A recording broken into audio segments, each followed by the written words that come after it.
Hello everyone and welcome to another casual review. Today I'm talking about Crash Bandicoot. To be clear, I am playing this through the Sane Trilogy. This is basically a remastered collection of Crash Bandicoot 1, 2, and 3. I did used to play this original version on the PlayStation 1 way back when, but not nearly as much as I played through Crash Bandicoot 2 and 3. I kind of like how this Sane Trilogy links all three games, although very loosely. There's not like much story when it comes to the first Crash Bandicoot. Basically, Crash was being experimented on by this evil scientist and he managed to break free, but his girlfriend was left behind, and so he's basically like making his way back to the evil scientist's lab in order to rescue his girlfriend. You're going to have to look through external sources in order to find the names of these characters, and off the top of my head, I actually can't remember the name of any of these characters besides Crash Bandicoot. Crash Bandicoot is, I guess you could call it a 2.5D platformer. There is 3 dimensions that you're navigating around, but it's not like Super Mario 64 where you have this world that you can navigate around freely. It's more like you are navigating down hallways, but you are still able to move around all 3 axes. Crash Bandicoot kind of has a infamous reputation of being a more difficult platformer, and having replayed through this first one, I can definitely say yes, it is a more difficult platformer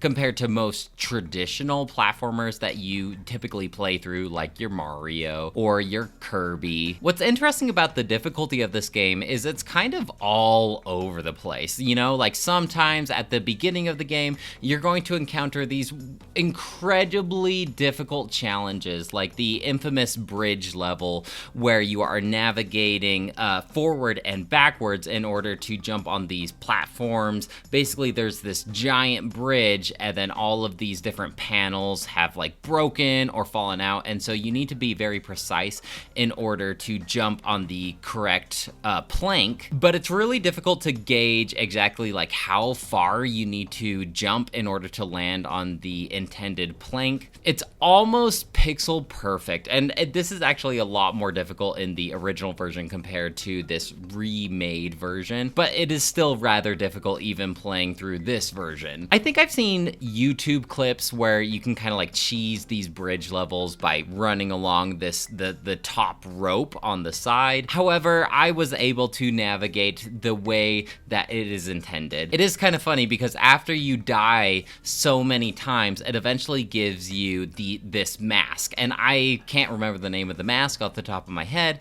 but this mask essentially acts like almost like a mushroom on Mario Brothers, where it allows you to take an extra hit. However, this mask does not help with falls from platforms, and so it's kind of like taunting you in a way because you're consistently dying by falling off these platforms on these levels, like this bridge level, and it keeps giving you this mask like, oh, you obviously need a little bit of help to navigate this level. However, this mask isn't doing anything to help you with your platforming abilities. Eventually, it gives you like an upgraded version of this mask where you can take 2 hits before you die, and of course that's even like rubbing more salt in the wounds because this mask isn't gonna actually help at all with you falling from the platform. But what I mean about the difficulty is like it's all over the place. Sometimes you'll encounter super difficult challenges at the beginning of the game, sometimes you will encounter some more straightforward, easier levels by the end of the game, which is just pretty weird compared to like more traditional platforming games where it starts off super easy in some bright and colorful woodsy area and then ends in some scary lava world. This game also veers off from the norm in terms of like the environments that you're going to be navigating through. So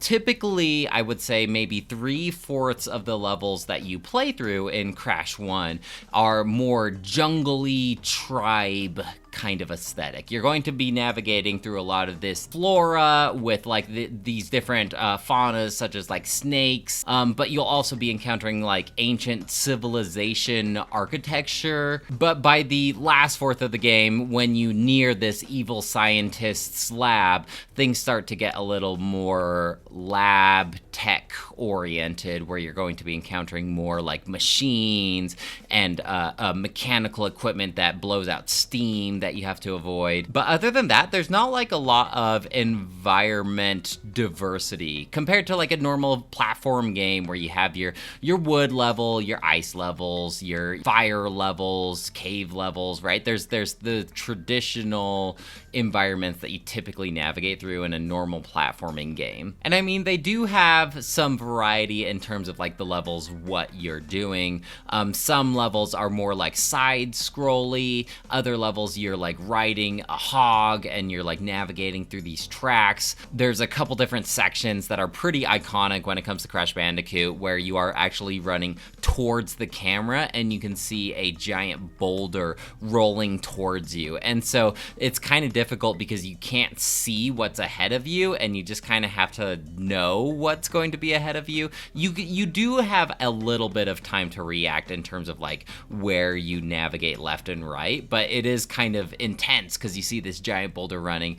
And one thing that I do like about this remake is Crash is like freaking out and he's looking behind him, constantly staring at this giant boulder that's rolling towards him, Indiana Jones style. While you are navigating through this overworld, playing through the levels, you will be occasionally encountering these bosses, and these bosses are all incredibly unique, I would say. One of them in particular really stands out in my mind because he used to give me nightmares as a child, and it's Ripperoo, and it's basically like this creepy blue thing that's in a straitjacket. And I remember his laugh was a lot more creepy in my childhood, but that might be from Crash Bandicoot 2, because as I was playing through this game, I mean, obviously I'm a grown man now, so even if the creepy laugh was persistent in this remake, it wouldn't haunt me as much as it did as a child. But I feel like maybe his laugh is different than it was in the original version. Either way, the boss fights are pretty unique. Essentially, it's, hey, avoid the boss's attacks until they are vulnerable for an attack of your own. And in terms of like controls for Crash Bandicoot, they are very limited. I actually forgot how many abilities Crash did not have in the original Crash Bandicoot,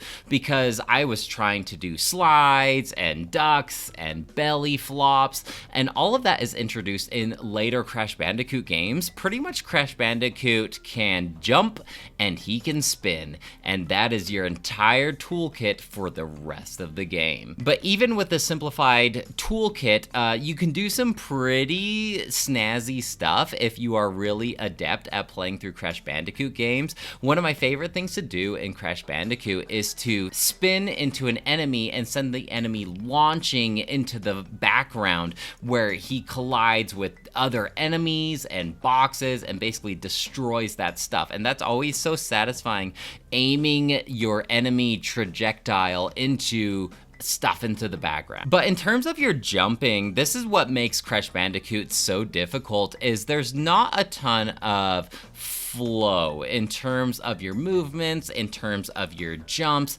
Like when you think about a Mario game, you're pretty much always holding that run button in order to give yourself more of a jump, and you can jump farther. But in Crash Bandicoot, there is no dedicated run button. Your jump is basically going to be affected by how long you are holding the jump button. And so in that aspect, there's no flow. There's not really any running. The platforms themselves really stretch Crash's jumps to the limit. You have to be very intentional with your jumps, and you have to be dedicated with your jumps, because if you falter, if you hesitate, you are not going to land on the next platform. You are going to fall off the platform to your death. It takes a little while to get used to, because it does feel constricting at times with Crash's movements. There's not much forgiveness in terms of these platforms. And so I think they anticipate you're going to be dying a lot, because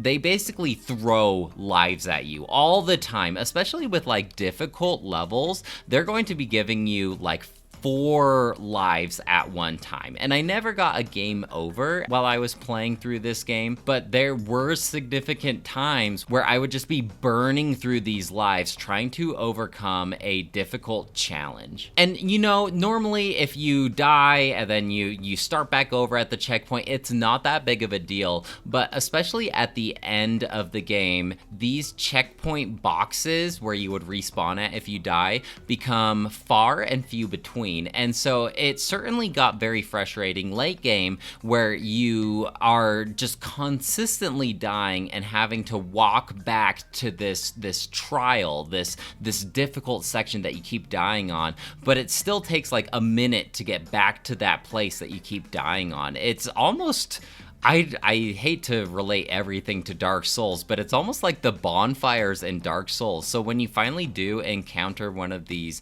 checkpoint boxes, it is such a relief because you finally overcome this series of difficult challenges over and over again.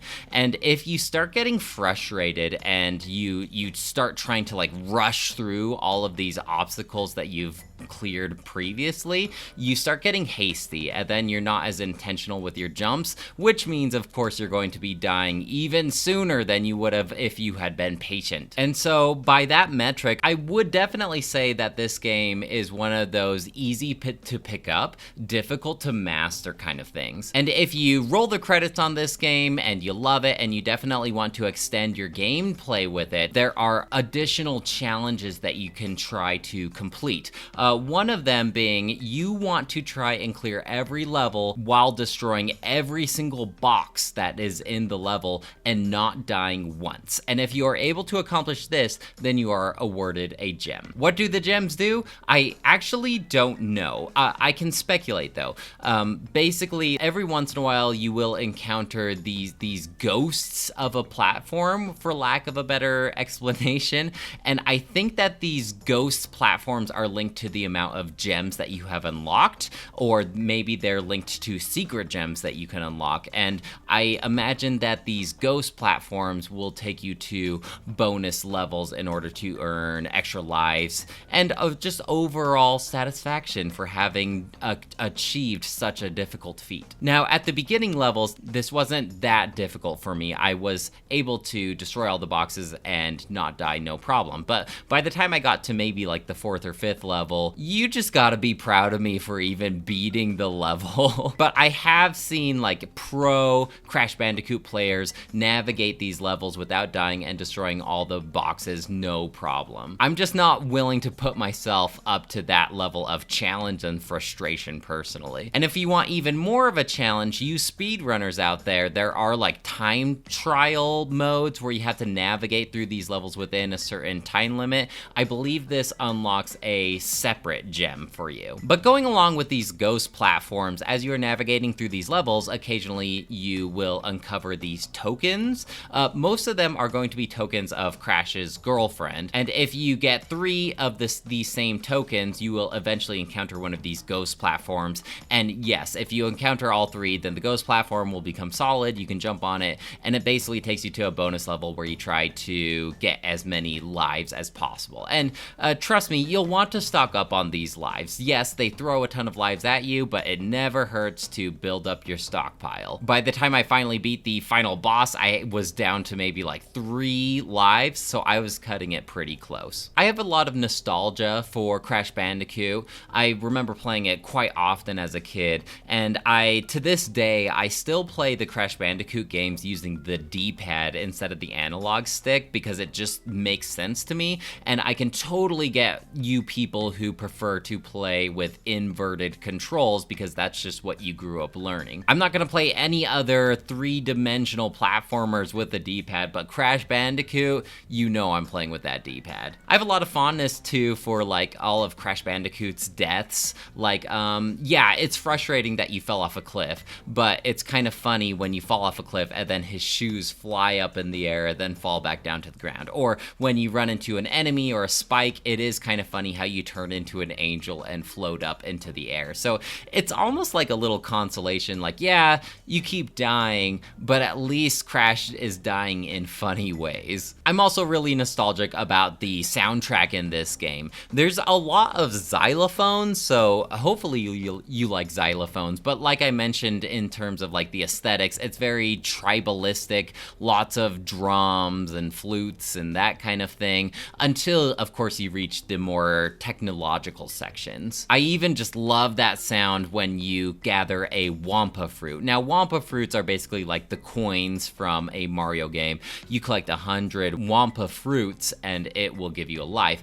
But I just love the, just getting a ton of these Wampa fruits, and it just repeatedly does a noise. And it's really not that long of a game, even if you are dying a ton of times. I don't see this taking most people more than 4 or 5 hours. Me personally, it took me about 3.5 hours to play through this game, but I absolutely did not go for a 100% completionist run. I think by the end of the game, when I saved the game, it said that I had done 65% of the stuff. Typically how I play games like this is if it isn't too out of the way, then I will attempt to get the box or the gem or whatever, but I'm not going to restart the level in case I missed one either. In terms of this remake, I really love the aesthetics. I think they did a wonderful job with this remake. I love at the beginning, before you even get into the menu where you choose which Crash Bandicoot game you want to play,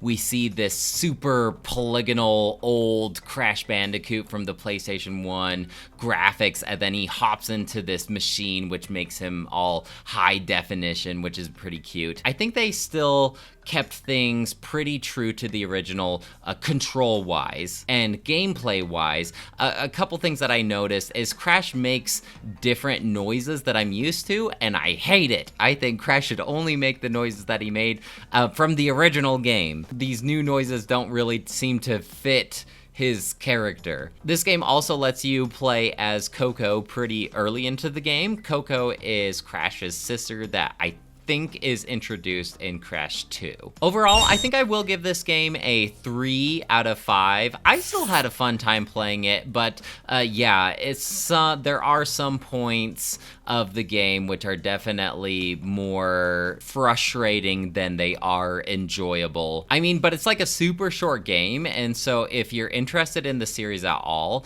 it's not like you're missing out on too much time if you want to play through the first game. There are certainly worse ways to spend a weekend, and if you want to see one of Naughty Dog's earlier games, I think that you wouldn't miss out too much by trying out this Insane Trilogy. I mean, this was one of Sony's first mascots, and they really held on to Crash Bandicoot for a decent amount of time, at least until the PlayStation 2 came around. It's always weird to me, like, playing a Crash Bandicoot game on a non-Sony platform, just because Crash Bandicoot is so ingrained in my memory as being a Sony character. And so the fact that I played Crash 4 It's About Time on a Nintendo Switch just seems like so weird to me. I mean, I see this game on sale all the time for like $15, which that is a great value if you're into platforming games. Well guys, that's it for me. Let me know if you have any questions or comments about Crash Bandicoot, and I'd love to hear what you have to say.